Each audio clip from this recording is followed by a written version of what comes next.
하나님은 영이시니 예배하는 자가 영과 진리로 예배할지니라. 아멘.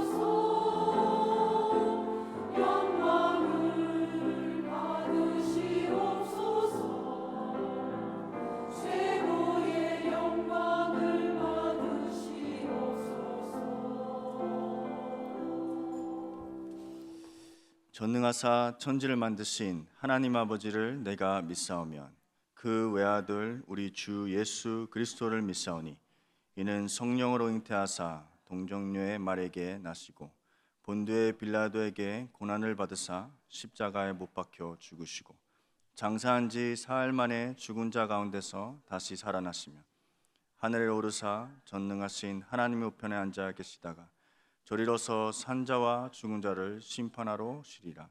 성령을 믿사오면 거룩한 공회와 성도가 서로 교통한 것과 죄를 사하여 주시는 것과 몸이 다시 사는 것과 영원히 사는 것을 믿사옵나이다. 아멘.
하나님 아버지 은혜를 감사합니다.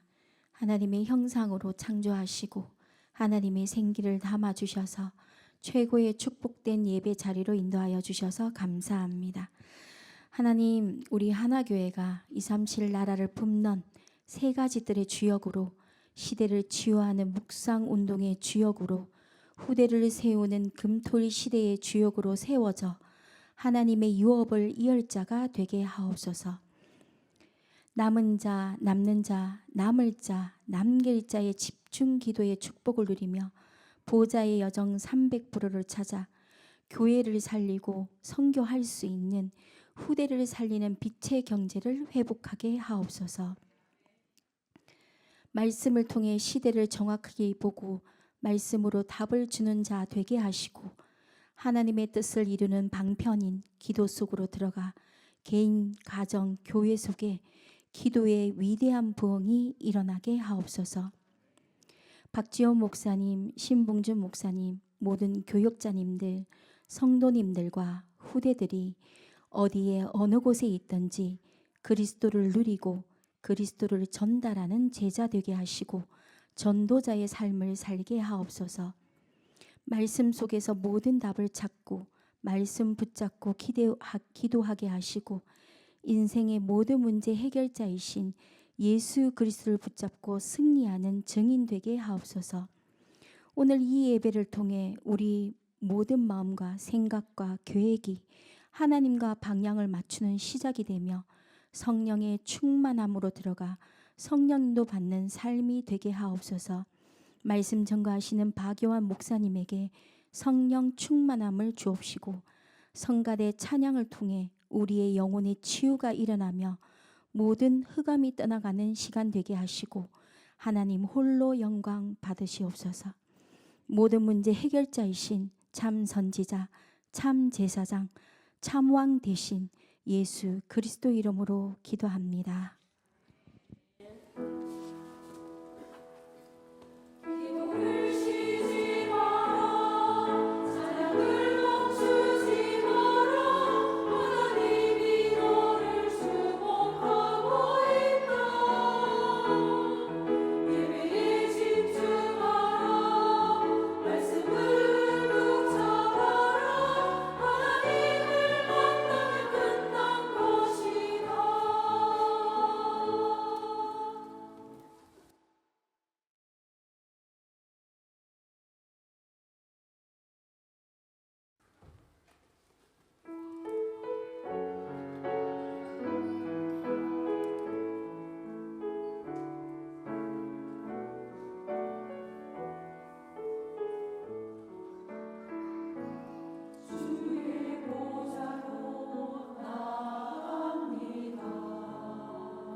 하나님께 영광 박수 드리겠습니다. 우리 하나님 말씀 보겠습니다. 사도행전 13장 1절부터 3절 말씀입니다. 사도행전 13장 1절부터 3절까지입니다.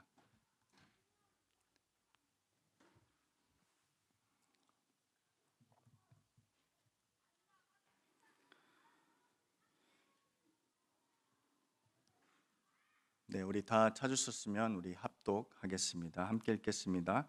안디옥 교회에 선지자들과 교사들이 있으니 곧 바나바와 니게르를 하는 시몬과 구레네 사람 루기오와 본붕 왕 헤롯의 맏동생 마나임과 및 사울이라. 주를 섬겨 금식할 때에 성령이 이르시되 내가 불러 시키는 일을 위하여 바나바와 사울을 따로 세우라 하시니 이에 금식하며 기도하고 두 사람에게 안수하여 보내니라. 아멘. 오늘 말씀 제목은 나의 선교입니다. 나의 선교입니다. 우리가 지금 살고 있는 시대는 복음이 가장 필요한 시대입니다. 물론 문제도 많고요. 시대는 변하지만 유일하고 변함없는 복음은 그리스도입니다. 그래서 여러분들은 이 세상을 바라볼 때는 그리스도가 답이라는 확신이 있어야 됩니다. 그렇지 않으면 나도 모르게 다른 것을 하게 되는 상황이 오게 됩니다. 그래서 세상이 더 악해질수록 우리는 더 확실한 것은 그리스도가 더 필요하다. 이런 고백이 매일매일 있길 바랍니다. 그래서 우리는 선교를 통해 이 시대를 치유해야 됩니다. 치유하고 살려야 됩니다. 실제로 선교가 없으면 이 세상은 재앙 속에 계속 들어갈 수밖에 없습니다. 우리 강단 말씀 받았잖아요. 불신자의 책임이 아닙니다. 누구의 책임이죠? 하나님의 백성들. 하나님의 백성이 언약을 붙잡지 않고 다른 것을 하게 되면 기도가 끊어집니다. 선교는 기도 없이 할 수가 없습니다. 그래서 선교는 우리의 최고의 축복이고 그리고 이 세상을 살리는 유일한 방법입니다. 하나교회 미래 선교는 어떨까요? 여러분들 한번 상상해 봤을까요? 아니, 상상해 봤습니까? 시간이 갈수록 우리는 나의 선교라는 그림이 확실해져야 됩니다. 확실하지 않으면 그냥 대충 하고 누가 하겠지 이런 생각이 들겠죠. 근데 그렇게 하지 마시고 오늘 제목처럼 나의 선교를 발견하셔야 돼요. 근데 어떻게 발견하면 되냐면 단순합니다. 말씀 속에서 나의 선교를 그림을 그리셔야 됩니다. 그게 첫 번째입니다. 그리고 그 그림을 계속 그리지만 교회의 배경 속에 이 선교의 축복을 여러분들이 누려야 됩니다. 많은 사람들은 선교라고 생각하면 열심히 해야 된다고 생각합니다. 어떠한 큰 희생 아니면 다른 언어권에 복음을 전하는 이런 선교에 대한 이미지가 있죠. 근데 제가 오늘 말씀을 드리고 싶은 거는 교회 없이 선교가 없습니다. 그걸 여러분 잘 아셔야 됩니다. 저도 교회가 있기 때문에 이 선교 축복을 계속 누리고 있습니다. 여러분들이 기도 안 해주시면 선교는 이루어질 수가 없습니다. 그러면 여러분들이 기도가 중요합니까? 안 중요합니까? 너무 중요해요. 이게 파수꾼의 역할입니다. 그래서 선교의 망대 이렇게 얘기하잖아요. 그렇죠? 각 현장에 선교지에 선교의 망대가 세워져야 됩니다. 그렇지 않으면 여러분들 후대가 헷갈립니다. 혼란에 빠집니다. 선교지에 일어나는 영적 문제가 우리나라까지 온다니까요. 이게 영적 사실입니다. 흐름입니다. 흑암은 시공간 초월해서 모든 것을 재앙 속에 빠뜨리는 게 흑암입니다. 그럼 이걸 어떻게 막을 수 있습니까? 교회를 통해 선교 역사를 통해 이것을 막아야 됩니다. 그래서 여러분들은 하나님의 유업을 이을 자로서 선교 전도의 축복을 이미 받았습니다. 그러면 상속자로서 확신하시면 됩니다. 상속자로서. 바울은 여러분들 잘 보시면 바울의 선교 사역은 항상 교회의 배경을 두고 이 선교의 축복을 누렸습니다. 절대 따로 하지 않았습니다. 그래서 여러분들은 선교사님 위해서 꼭 기도하셔야 돼요. 여러분들 여기서 기도하는 그 기도가 선교사님을 힘을 준다니까요. 그리고 선교사님이 그 현장에서 사역을 하고 있잖아요. 같이 동행하는 게 기도입니다. 내 몸은 거기 없지만. 그러면 여러분들은 다 선교를 하고 있다는 거예요. 근데 오늘 우리 이번에 강단말씀 우리가 기도하기 시작할 쯤에 그냥 한 그 아니라 내가 그냥 기도하는 그 시작에 하나님이 이미 역사하고 있다는 거예요. 대단하지 않습니까? 하나님은 그 뜻은 모든 것을 준비하고 다 주시겠다는 거예요. 근데 선교도 똑같습니다. 여러분들이 선교의 축복을 확신해서 기도하잖아요. 기도하기 전에 역사합니다. 그 확신을 가지고 선교를 두고 기도하시길 바랍니다. 여러분들 없으면 진짜 선교사님들이 힘듭니다. 저도 선교지 있으면서 저는 잘 몰랐죠. 더 어릴 때는요. 근데 갈수록 교회의 축복이라는 게 더 알게 되더라고요. 갈수록. 렘넌트들 여기 있잖아요. 그냥 교회 오고 그냥 예배 드리는 것보다는 이 교회 축복을 한번 기도해 보세요. 나는 왜 이 교회에 있지? 왜 하나님이 이 교회와 만남을 주셨지? 그러면 이 교회랑 선교를 어떻게 할까? 이런 생각들을 우리 렘넌트들은 하셔야 돼요. 왜냐하면 여러분들이 미래 선교를 담당을 하셔야 돼요. 미래 선교를 이끌어 가야 돼요. 그러면 부담이 아니잖아요. 그렇죠? 부담이라면 우리가 열심히 하면 됩니다. 그렇죠? 우리는 우리 후대들에게 부담을 남기면 안 됩니다. 선교를 유지하는 만큼 하면 안 됩니다. 우리 후대들에게 뭘 전달해야 되냐면 선교를 정복하는 마인드를 줘야 됩니다. 우리가 너무 유지하는 그 마인드가 많거든요. 선교는 유지하면 지칩니다. 왜냐하면 세상은 꼭 변해요. 근데 진짜 우리 렘넌트들이 이 하나만 있으면 이 그리스도라는 축복, 교회, 선교 이것만 조금만 정리가 되면 부담이 안 될 겁니다. 이때 온 교회가 선교를 위해서 같이 가는 겁니다. 저는 그걸 꿈을 꿉니다. 온 교회가 선교할 수 있도록 하나도 빠짐없이 다 선교할 수 있도록. 그게 어디서 시작하죠? 말씀으로. 말씀 속에. 다니엘은 기도할 때 자기 감정대로 기도한 게 아니라 말씀에 근거하여 기도했다고 했습니다. 여러분들 선교를 위해서 기도할 때는 어디에 근거해서 기도하셔야 되죠? 말씀에 근거해서 기도하셔야 됩니다. 이게 더 확실합니다. 그래서 여러분들은 이젠 하나님이 담을 수 있는 그릇을 준비하셔야 됩니다. 그릇. 첫 번째는 오직 복음만이 답이라는 그 그릇. 진짜 오직 복음이 아니다. 복음이 아니면 안 된다. 그 그릇이 필요합니다. 그렇지 않으면 시간이 갈수록 여러분도 헷갈립니다. 근데 선교는 그냥 대충 아니면 한번 해볼까? 그런 마인드로 가면 반드시 지칩니다. 제가 계속 반복하는 말이 이제는 알겠죠? 지치시면 안 됩니다. 그리고 두 번째 우리가 이제 그릇을 뭘 준비해야 되냐면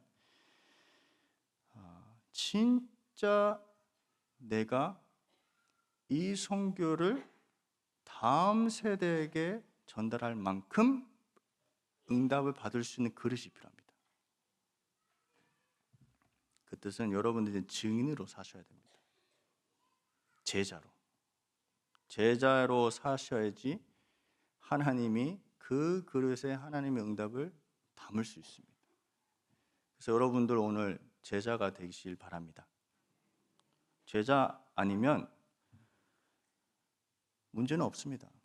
하나님은 어떤 방법이라서 여러분들을 깨울 겁니다. 깨울 것입니다. 그래서 내가 제자인지 아닌지 너무 그거에 관심 있지 말고 내가 말씀에 있는지 아닌지 그거 확인하면 됩니다. 제자는 어디에 있죠? 말씀에. 그러면 뭘 소홀히 하지 않죠? 예배. 그러면 예배가 있으면 뭐가 있죠? 기도. 그래서 모든 나의 전환점을 어디에 들어가라? 예배 속에 들어가야 됩니다. 이게 제일 우리의 하나님의 유업을 이을 자의 축복입니다. 구원과 전도 선교. 이걸 꼭 확실하시길 바랍니다. 그리고 선교는 우리가 열심히 헌신하고 사역하고 희생을 하면 된다 이렇게 생각합니다. 그렇게 하면 선교의 열매는 없습니다. 여러분은 선교의 열매라고 할 때 뭘까요? 선교의 열매. 한번 한국 땅을 한번 생각해 볼까요? 선교사님들이 여기 한국 땅에 와서 선교 사역을 하는데 그 선교 열매가 무엇일까요? 여러분들이니까요. 사람을 남기는 게 선교입니다. 우리는 건물, 시스템, 프로그램 생각하는데 그게 아닙니다. 참된 선교는 제자를 남깁니다. 그러면 너무 확실하잖아요. 우리가 뭘 해야 되는지. 그리고 어떤 일이 생겨도 낙심할 필요 없는 확신. 그래서 선교는 부담이 아니고 우리의 행복입니다. 저는 꼭 그렇게 얘기하고 싶어요. 부담이 되시면 안 됩니다. 행복해야 돼요. 선교할 때는. 부담은 미안하지만 선교사님이 부담 가지면 됩니다. 여러분들은 부담 가지면 안 됩니다. 계속 행복한 마음으로 선교지, 선교사님 위해서 기도하셔야 됩니다. 그래야지 선교사님이 힘을 얻습니다. 그리고 선교는 하나님의 입장에서는 단순합니다. 왜 단순할까요? 사도행전 1장 8절에 내 증인이 되리라 이렇게 써 있습니다. 예수님이 오직 성령이 너에게 임하면 내 증인이 되리라 이렇게 약속하셨습니다. 이 뜻은 뭐죠? 내가 너를 통해 선교의 역사를 보여주겠다. 그겁니다. 그래서 마가다락방에 있는 제자들은 언약 붙잡고 오로지 기도 속에 들어갔습니다. 오늘도 여러분들도 언약 붙잡고 오로지 기도의 축복을 누리시길 바랍니다. 다른 거 하지 마세요. 우리 강단 말씀 나왔잖아요. 받았잖아요. 이것을 한 주간 동안 계속 내 삶에 적용하는 게 기도입니다. 기도라는 것도 많은 방법이 있지만 저는 새 신자한테 뭘 얘기하냐면 말씀을 한번 기억해봐라. 말씀이 기억이 안 되면 제목이라도 기억해봐라. 그렇게 얘기하거든요. 그래서 강단 말씀을 누리는 것은 단순합니다. 내 것이 없으면 됩니다. 그래서 선교는 내 것을 하는 게 안 좋습니다. 오히려 내 것을 안 하는 게 선교에 유익합니다. 제가 어릴 때부터 이제 선교 훈련을 받았습니다. 뭐 이렇게 공식적으로 선교사님이 자 요한아 이제 선교 훈련하자 그렇게 얘기 안 했습니다. 그냥 데리고 갔습니다. 말 없이 가자 그냥 갔습니다. 이게 훈련이거든요. 근데 우리 선교 훈련 받을 때 너무 많은 것을 알려줘요. 모두 많은 안내를 해요. 그렇죠? 왜냐면 애들이 막 다칠까 봐. 그거는 수련회입니다. 선교 훈련은 그냥 이유 없이 가는 겁니다. 근데 렘넌트들은 그걸 꿈을 꾸셔야 돼요. 내가 한 번이라도 내 인생에 선교 훈련을 받겠다. 우리 대학생들 청년들이 있는데 내 인생에 한 번 선교 훈련 받아야 된다. 그때 목사님이 딱 부르실 때 가시면 됩니다. 할 수 있겠습니까? 저는 그걸 어릴 때부터 했어요. 저도 몰랐죠. 그게 훈련인지. 근데 선교지를 가보니까 갈수록 더 시간이 갈수록 내가 할 수 있는 게 하나도 없더라고요. 저는 스페인어 잘합니다. 근데 거기서 살고 지내다 보니까 내가 할 수 있는 게 육신적으로 하나도 없는 거예요. 이때 어떤 게 오냐면 기도만 할 수밖에 없구나. 이게 핵심입니다. 기도 없이 선교지에서 영적 싸움 안 됩니다. 그래서 저는 항상 얘기합니다. 우리는 다 동기가 있고 우리는 항상 우리의 색깔들이 있습니다. 이것만 안 하면 하나님이 역사하십니다. 그러면 선교는 쉽습니까? 어렵습니까? 쉽죠. 근데 선교지에 딱 도착하면 뭘 해야 돼요? 그렇죠? 왜요? 우리에게 준 시간이 일주일이고 몇 시간이고, 그죠? 근데 거기에 속으시면 안 됩니다. 그냥 선교사님을 따라가면 됩니다. 선교사님의 포럼을 들으셔야 됩니다. 그래야지 그 현장을 위해서 기도할 수 있거든요. 우리 대부분 근데 선교 가면 먼저 바로 프로그램으로 가잖아요, 그렇죠? 왜냐하면 우리의 일정이 다 있기 때문에. 그래서 저는 저의 의견이라고 하면 단기 선교가 있으면 하루는 선교사님이랑 포럼을 하루 종일 할 수 있도록 그 하루를 딱 잡아요. 그 다음 날을 이젠 사역을 같이 하면 돼요. 그러면 다르다니까요. 근데 우리는 도착하면 바쁘잖아요. 잠자야 되고 씻고 막 다음 날 준비해야 되고. 그럼 아무 준비 없이 그 현장에서 아무 기도 없이 데이터라고 하면 바로 들어가는 거예요. 그래서 단기 선교 끝나고 지친 사람 많습니다. 지치면 안 됩니다. 우리 렘넌트들이 선교 힘들다 그 말 나오면 안 됩니다. 선교가 행복하다, 선교가 내 사명이다 이 말이 나와야 돼요. 근데 어르신들의 믿음이 그게 전달됩니다. 그래서 여러분들 한번 생각을 해보세요. 내가 이번에 진짜 단기 선교를 가게 되면 내 거를 안 하겠다. 그 결단을 내고 한번 기도해 보세요. 그러면 선교가 너무 재밌어요. 행복해요. 저는 이 선교를 여러분들이 나의 선교로 누리시길 바랍니다. 나의 선교가 되시길 바랍니다. 그리고 선교 훈련을 받다 보면 이런 게 많습니다. 혼자 남게 돼요. 사람은 있는데 혼자 있는 느낌이에요.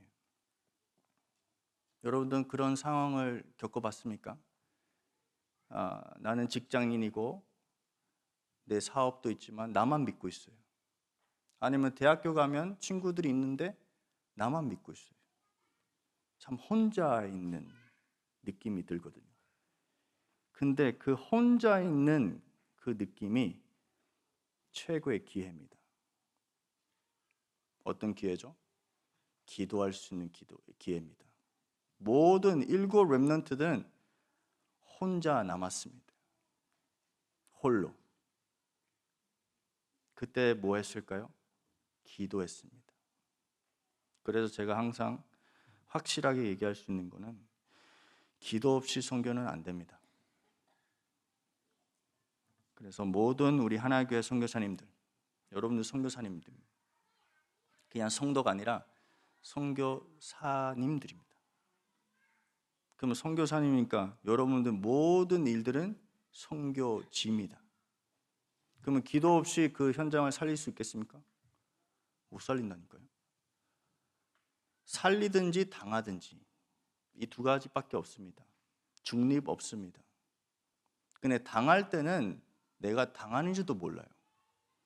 왜요? 사단은 우리가 모르는 사이에 다 이 가라지를 다 넣습니다.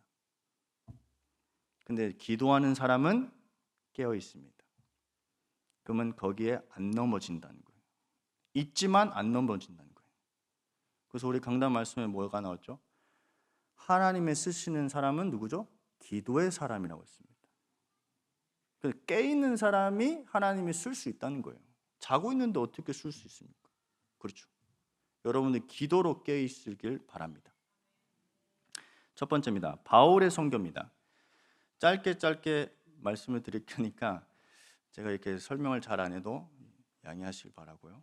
바울의 선교는 뭡니까? 로마서 15장 16절부터 18절까지 보시면 바울이 이방인들에게 왜 복음을 전해야 되는 이유가 여기 나옵니다. 그리고 이유만 얘기하는 게 아니라 확신하여 얘기합니다. 이 정도로 바울은 선교라는 것을 누렸습니다. 그리고 로마서 15장 21절에 보시면 이렇게 써 있습니다. 기록된 바 주의 소식을 받지 못한 자들이 볼 것이요 듣지 못한 자들이 깨달으리라 함과 같으니라. 바울의 오촌 종족입니다. 그 뜻은 바울은 그냥 자기가 편한 그 현장만 생각하는 게 아니라 땅끝까지. 땅끝이 어디죠? 오촌 종족입니다. 뭐 지역이라고 둘 수도 있지만 저는 땅끝이라는 것은 복음을 한 번도 못 들은 그 민족에게 전하는 게 우리의 땅끝입니다. 그래서 여러분들 바울의 선교는 237 오촌 종족을 다 누리는 선교사였습니다. 근데 바울이 그것을 다 해냈습니까? 바울은 순교했잖아요. 중간에요. 근데 이 고백이, 이 확신이 누구를 남겼죠? 제자. 로마서 16장의 제자. 이 제자들이 온 세계에 선교의 축복을 전파했습니다. 이 복음이 어디까지 왔죠? 우리에게 왔습니다. 대단하지 않습니까? 그래서 여러분들의 고백이 중요합니다. 내가 어떤 언약을 붙잡고 기도하는 게 진짜 중요합니다. 237 5천 종족 물음표? 그럼 물음표로 끝납니다. 물음표로 하지 마시고 영어로 exclamation mark 뭐라는 그 뭐죠? 강조 느낌표라고 하나요? 이게 물음표로 끝내면 안 돼요. 확실하셔야 돼요. 왜? 말씀이 우리에게 얘기하고 있잖아요. 내 증인이 될 거라고. 되리라. 될 거라고 말고요. 죄송합니다. 되리라. 선교는 진짜 우리의 유업입니다. 우리는 그의 상속자고. 그리고 사도행전 9장 9절에 물론 바울이 로마서 15장에 이방인들에게 전파해야 되는 이유가 있었지만 이것을 할 수 있는 시작이 있었다는 거잖아요. 바울에게는. 그게 사도행전 9장 9절입니다. 아니 9장 전체인데 9장 9절에 보시면 사울이죠. 사울이 예수님을 만납니다. 다마스에서. 그리고 4일 동안 보지 못하고 먹지도 못했다고 했습니다. 사도행전 9장 9절에요. 그래서 뭘 했냐? 그 4일 동안 기도했다는 거 써 있습니다.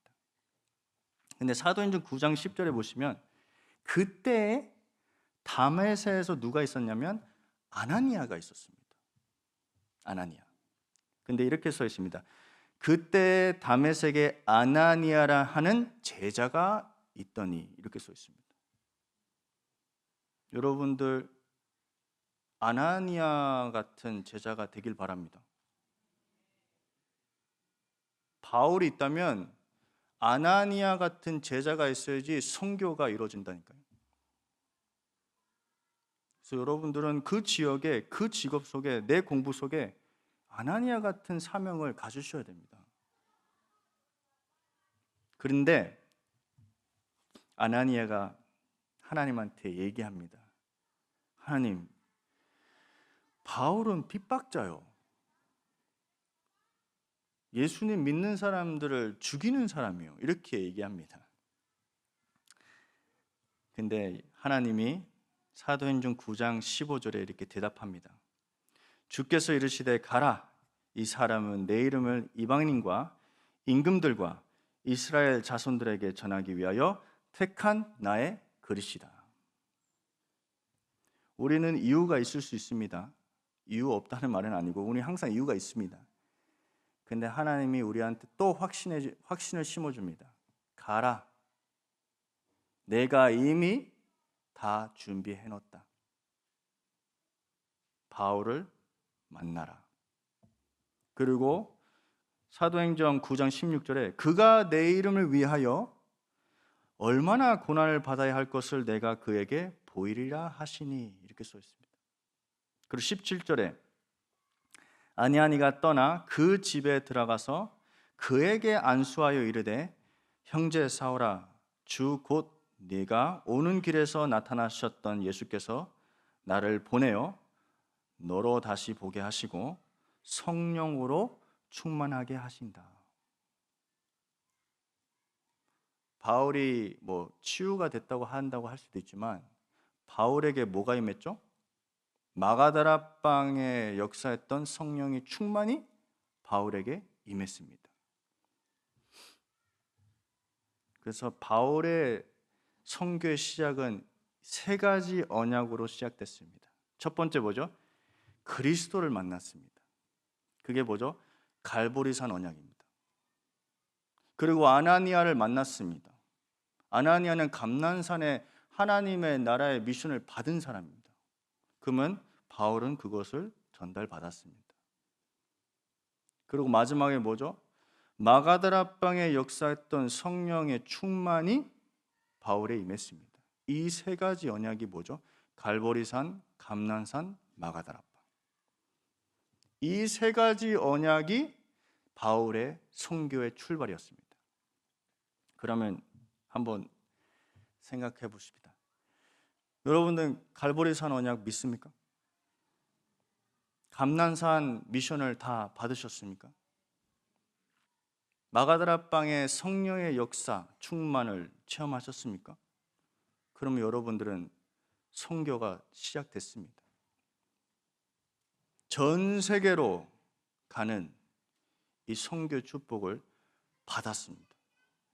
그게 무슨 성취죠? 마태복음 28장 19절 20절. 너희는 가서 모든 민족을 제자로 삼아 세례를 베풀고, 이 말씀이 여러분들에게 임했다고 지금 우리에게 말씀하고 있습니다. 그래서 나의 선교는 어디서 출발하죠? 언약 속에. 그냥 아무 언약이 아니라 이 세 가지 언약. 그리스도, 하나님 나라, 성령 충만. 그래서 여러분들은 선교사입니다.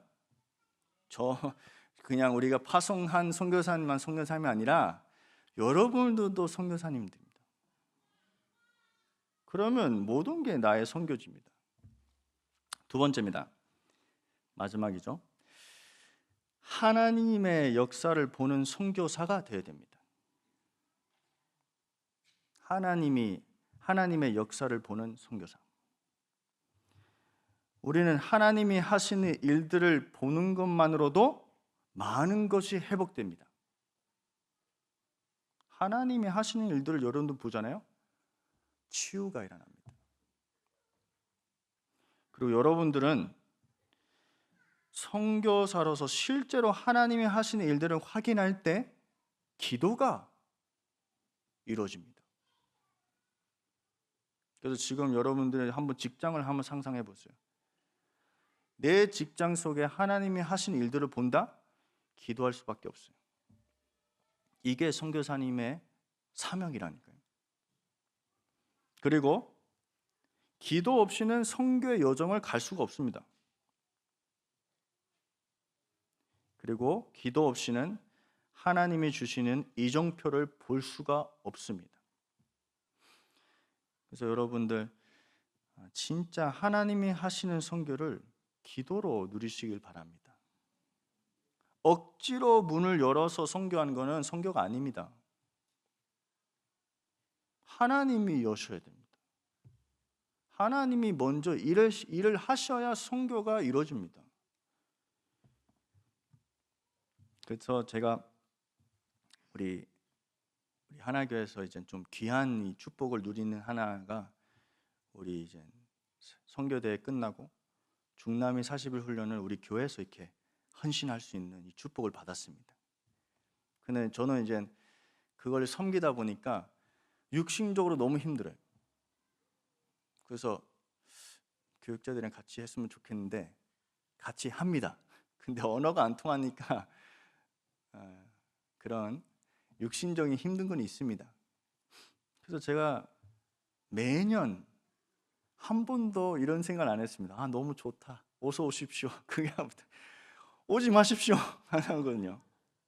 그래서 그런지 이제 이번에는 조금 덜 많이 안 올 것 같아요. 그게 제 잘못이고. 근데 제가 이제 이렇게 매년 이렇게 헌신하는데 너무 힘드니까 생각을 해봤어요. 이렇게까지 끝까지 이렇게 죽을 때까지 해야 되나? 그런 생각을 해봤습니다. 그래서 근데 제가 이제 선교사님이랑 이렇게 포럼 하다가 선교사님이 이렇게 얘기하시더라고요. 중남미 40일 집중 훈련은 하나님이 주신 작품이다, 이렇게 얘기하시더라고요. 그때 그걸 저 듣고 제 관점이 다 깨졌습니다.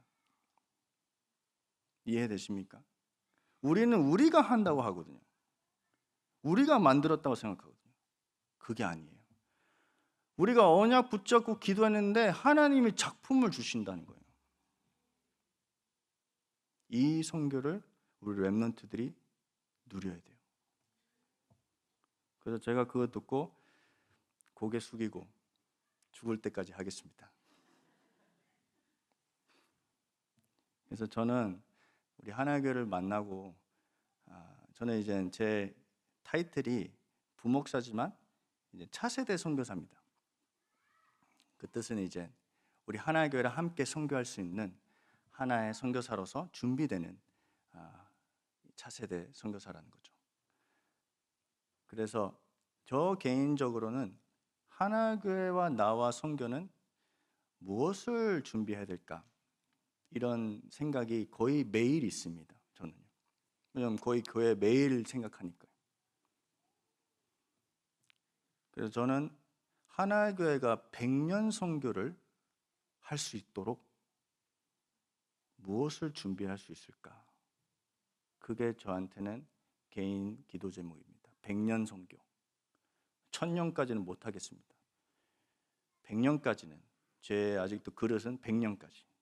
그 뜻은 저하고 우리 대학생들이 선교를 해야 되는데 그냥 20년이 아니라 100년을 두고 준비를 해야 된다는 거예요. 그 여러분들도 저랑 똑같이 100년 선교를 준비할 필요는 없고요. 나의 선교를 말씀 속에, 기도 속에 발견하시길 바랍니다. 그래서 우리도 나라가 많잖아요. 나라를 막 선택해서 기도하는 것도 좋지만 진짜 이게 나의 유업으로 누릴 수 있는 만큼 나의 선교를 여러분들이 이번 주간 한번 기쁜 마음으로 한번 상상해 보세요. 그러면 놀랍게 하나님이 전 세계를 보여줄 겁니다. 전 세계를. 그러면 여러분들은 이젠 전 세계를 위해 기도하는 최고의 선교사가 될 겁니다.